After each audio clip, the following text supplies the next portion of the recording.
This is the longest Epoxy River build I've ever done. I started back in August. As you can see, I'm in shorts. And so I'm actually just breaking down this walnut into workable piece. As you can see, the chalk lines, that's a rough estimate of how everything is going to lay out. And so I'm just get everything cut down to a workable size. So the overall size of this round table is actually 46 inches in diameter.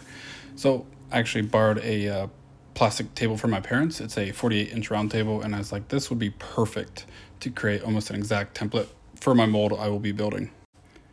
So after I got the rough estimate out of the way, verified it with the client, and proceeded with the rest of the build. So yet again, I'm actually getting these pieces cut down into more of a workable piece. Gets kind of heavy having a 2.5-inch, 3-inch thick piece of walnut laying around, and it actually makes the flattening a lot less time consuming. So I'm just flattening the bottom right now just to get a flat surface when I put it in the mold.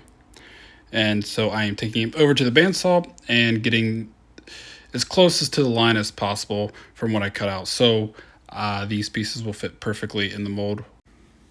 Ironically, I actually did not have a jigsaw to use, so I am pushing this tiny Grizzly bandsaw to its limits, but I was able to get everything cut out just perfectly fine. Took a little bit of extra elbow grease and some extra effort, but you know, sometimes you have to make do with what you have, and yeah, it worked out great. So after everything's cut down to the overall dimensions that I want, take it over to the angle grinder. I'm actually using the cut saw. I think it's the medium or heavy grind. Anyways, it makes great for scuffing up these edges for the epoxy to adhere better to the inside edge. So after everything is scuffed up to the way I want it, it is time to seal both slabs completely before I pour. I'm actually going to be using a black liquid dye, and if you don't know, some of the liquid dye will actually stay in the wood, so I really don't want that to happen.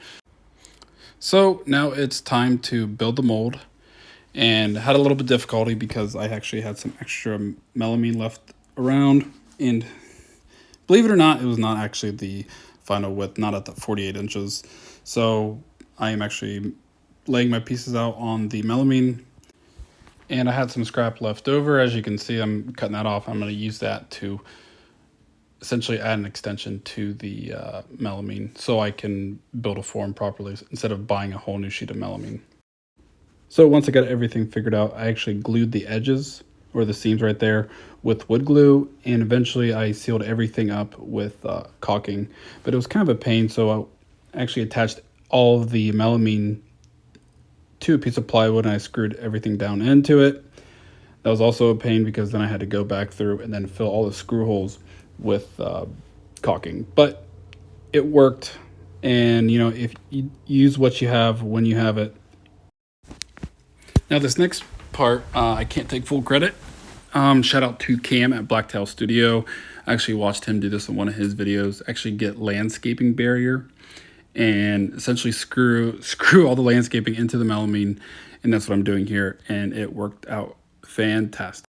And so I'm just going back through the whole thing, placing a ton of caulk throughout every little crack, and then letting that fully cure for a day. Now this part doesn't really make sense why I'm actually making a circle out of a piece of wood at this point, but it does make sense in the end. Essentially, I'm using this as a template for the final dimensions of this table.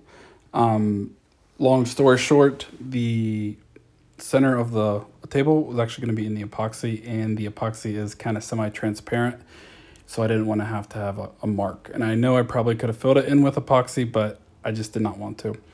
So after the epoxy is fully cured, I am going through every little detail, scraping off the edges to get ready for the final pour. So the epoxy I am actually mixing up, it's a total of 5 gallons. It is the ice epoxy. It is their deep pour.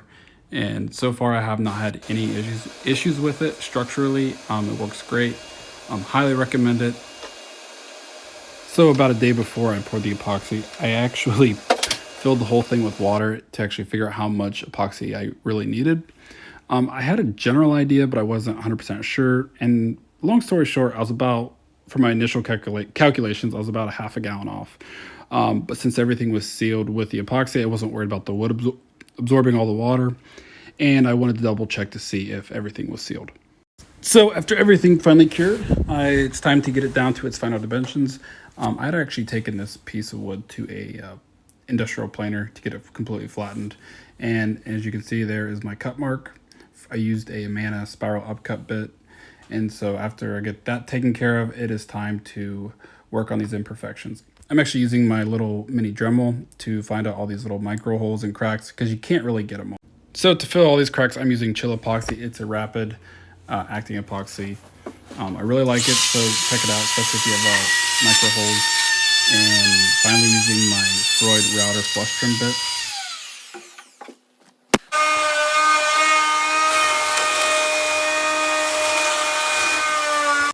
And one of my favorite parts of this table is I'm actually putting this chamfer on the bottom side edge.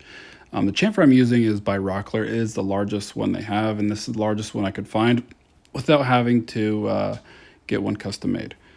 And so multiple passes, and I went as deep as I could. And if you look closely, I took out the plastic base on my router because it was too wide to fit through the hole.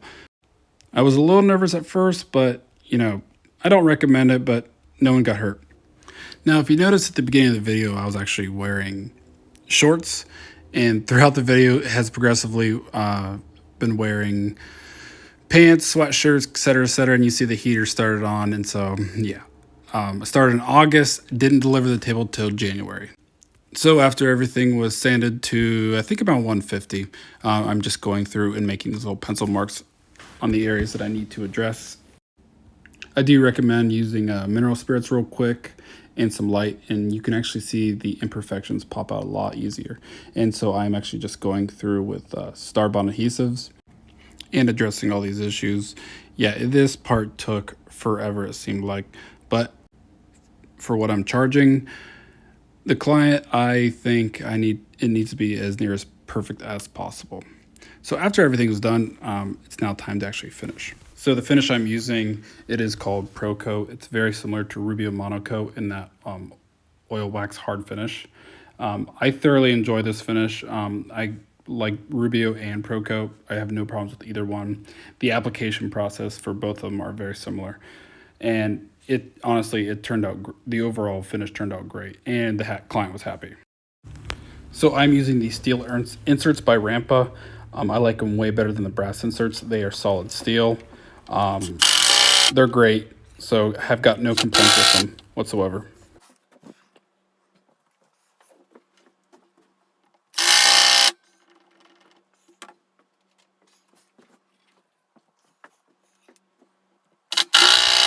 So I got everything fitted, as you can see, and there it is. If you like the video, cool, that's awesome. If you don't leave me a like, that's fine too, but I'm not gonna ask for any like or subscribers. So enjoy.